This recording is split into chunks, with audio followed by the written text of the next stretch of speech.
आज हमारे साथ में हैं देवेश साहब जी, जो कि आपकी जो है रेल मंत्री जी से एक मुलाकात अभी हुई है। क्या मुलाकात हुई है? मैंने माननीय रेल मंत्री जी को मैंने जो सदन में क्वेश्चन उठाया था और जो कासगंज एटा रेल परियोजना का बजट इसी शुक्रवार को भारत सरकार द्वारा सैंक्शन किया गया है, तो उसी संबंध में मिलने गया था। जो हमारे जो पिछली बार के जो सांसद रहे हैं उन्होंने भी तमाम जो है ये यहाँ पर जो पैसा है इसका बताया कि हमने ये सैंक्शन करा दिया है और ये मंजूर करा दिया है, बहुत जल्द काम चालू हो जाएगा। वही बात आप कह रहे हैं, क्या सच्चाई है इसमें? क्या उनके सांसद को उन्होंने कहा था कि आपके कासगंज रेल परियोजना को इसी बजट में धन आवंटित करके? बस से यहाँ कोई भी नहीं है, कोई आज तक बस स्टैंड है और यहाँ तमाम कोई मेडिकल कॉलेज नहीं है पूरे जिले में। इसके लिए क्या करें? देखिए, मैं भारत सरकार के चीफ सेक्रेटरी से बाढ़ का जो अभी मुद्दा उनसे भी मिला, उनको पत्र भी दिया और उनको जो नौरथा में जो 300 मीटर जो सिंचाई विभाग का बांध कटा है उसके विषय में बताया भी। और लगातार मैं जिले के सभी जो पदाधिकारी हैं, जिलाधिकारी हैं, उनसे लगातार मैं कांटेक्ट में हूं और इस बाढ़ को रोकने के लिए, क्योंकि इस बरसात में रुक जाए तो बरसात के बाद भी इस मुद्दे को लगातार जारी रखा जाएगा और प्रयास किया जाएगा कि जो लंबे समय से ये बाढ़ का एक बहुत बड़ी जटिल समस्या है, इसका निराकरण अगली बरसात से पहले करा दिया जाए। ये अपनी खाना पूर्ति कर रहा है।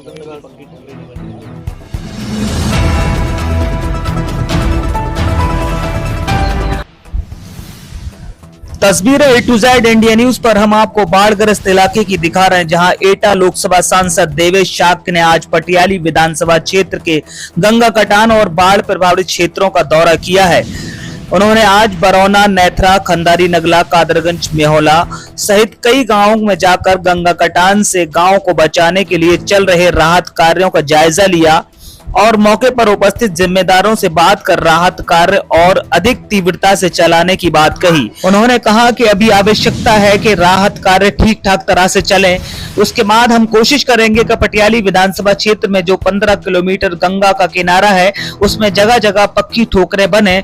तब तक पक्की ठोकरें नहीं बनेंगी जब तक इस समस्या का समाधान नहीं होगा। समस्या पक्की ठोकरें बनने के बाद ही हल होगा। इस मौके पर समाजवादी पार्टी के राष्ट्रीय प्रवक्ता अब्दुल हफीज गांधी भी मौजूद थे। उन्होंने कहा कि इस पूरे क्षेत्र में गंगा कटान और बाढ़ आने से किसानों की फसलें बर्बाद हो जाती हैं और आज तक किसान कासगंज जिले में उसका मुआवजा नहीं ले पाए हैं। इसी के साथ साथ अब्दुल हफीज गांधी ने कहा कि गंगा कटान की वजह से नेथरा, खंदारी, नगला और कई गांव के किसानों की फसलें बर्बाद हो चुकी हैं। इसीलिए अगर किसानों से बैंक लोन की रिकवरी कुछ महीने तक टाल दी जाए तो बहुत अच्छा कार्य होगा, क्योंकि किसान अभी इस स्थिति में नहीं है कि वो लोन का इंस्टॉलमेंट अदा कर सके। इस दौरे में पटियाली विधानसभा क्षेत्र के अध्यक्ष मुनेंद्र शाक्य, खलील खान, ललित मिश्रा, डॉक्टर अरविंद लोधी, हुकुम सिंह शाक्य, मोहसिन खान, कमरुल, ईश्वरी प्रसाद वर्मा, कुमारपाल, नफीस अहमद, मुसाहिद अली सहित कई समाजवादी पार्टी के कार्यकर्ता मौजूद थे। इसी खबर में आपकी हम मुलाकात कराने जा रहे A to Z India news पर शकील अंसारी के साथ देवेश शाक्त की, जिसमें उन्होंने कई मुद्दों पर एटा सांसद देवेश शाक्त से सवाल किए हैं। बने रहिए A to Z India news की पूरी खबर में। आज हमारे साथ में हैं देवेश साहब जी। उन्होंने यहाँ एटा और कासगंज की जो आवाज जो है उठाई है लोकसभा में, पूरा क्षेत्र की जो है बाबा कर रहा है। और आज हम उनसे पूछते हैं कि आपकी जो है रेल मंत्री जी से एक मुलाकात अभी हुई है। क्या मुलाकात हुई है? मैंने माननीय रेल मंत्री जी को मैंने जो सदन में क्वेश्चन उठाया था और जो कासगंज एटा रेल परियोजना का बजट इसी शुक्रवार को भारत सरकार द्वारा सैंक्शन किया गया है, तो उसी संबंध में मैं मिलने गया था और उनसे इस विशेष कार्य के लिए चर्चा इसलिए भी करना जरूरी था कि मैं जानना चाह रहा था कि उसमें आगे क्या प्रक्रिया रहेगी। तो अभी 1 साल तक जो भूमि अधिग्रहण का पार्ट है वो 1 साल उसमें लगेगा भूमि अधिग्रहण में, और भूमि अधिग्रहण करने के बाद फिर कार्य के लिए पैसा आवंटित होगा।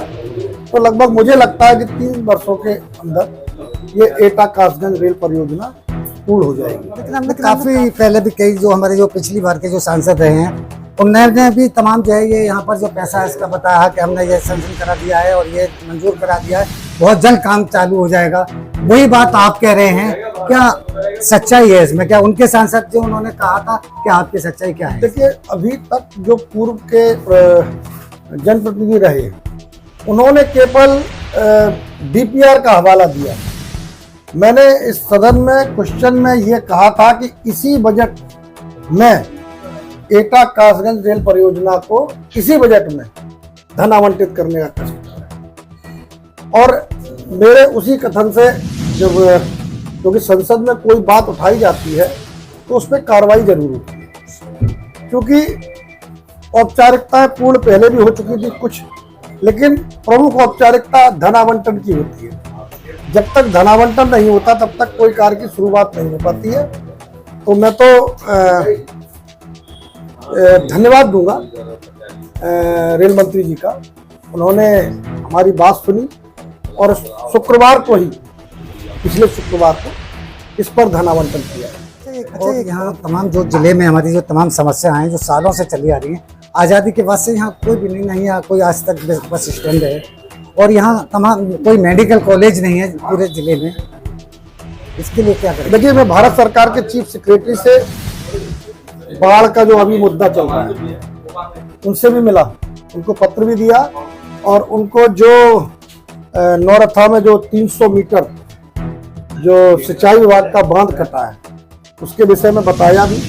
और लगातार मैं जिले के सभी जो पदाधिकारी हैं, जिलाधिकारी हैं, उनसे लगातार मैं कांटेक्ट में हूं, और इस बाढ़ को रोकने के लिए, क्योंकि इस बरसात में रुक जाए तो बरसात के बाद भी इस मुद्दे को लगातार जारी रखा जाएगा और प्रयास किया जाएगा कि जो लंबे समय से ये बाढ़ का एक बहुत बड़ी जटिल समस्या है, इसका निराकरण अगली बरसात से पहले करा दिया जाए। ये मेरी प्राथमिकता रहेगी। अच्छा, एक जिसमें हो रही है जैसे कि यहाँ किसानों के करोड़ों रुपए की जो है इनकी जो है फसलें जो है बर्बाद हो जाती हैं, लेकिन उनको मुआवजा नहीं मिल पाता है, किसान तबाह और बर्बाद है। मैंने इस संबंध में भी, मैं कल ही, आज जब मैं क्षेत्र में गया, बाढ़ग्रस्त इलाके में गया, तो तमाम किसान आए, लेकिन चूंकि धान की फसल है तो धान के लिए अभी आज थोड़ा जलस्तर गिरा है, अगर फसलें बच जाती हैं तो ठीक है। और मैं कल डीएम से इस संबंध में बात भी करूंगा कि इनको कुछ ना कुछ मुआवजा दिया जाए, जैसी सरकार की मंशा है। लेकिन चूंकि सरकार वादे बड़े बड़े कर रही है, लेकिन किसानों की हित की हितैषी नहीं है, इसलिए मुझे लगता नहीं है कि मेरे तमाम प्रयास के बाद भी ये हो पाएगा। लेकिन मेरी तरफ से पूरा प्रयास रहेगा किसानों को उचित मदद मिल जाए। अच्छा, ये जाम की जो है समस्या है बहुत तंगड़ी है यहाँ पर।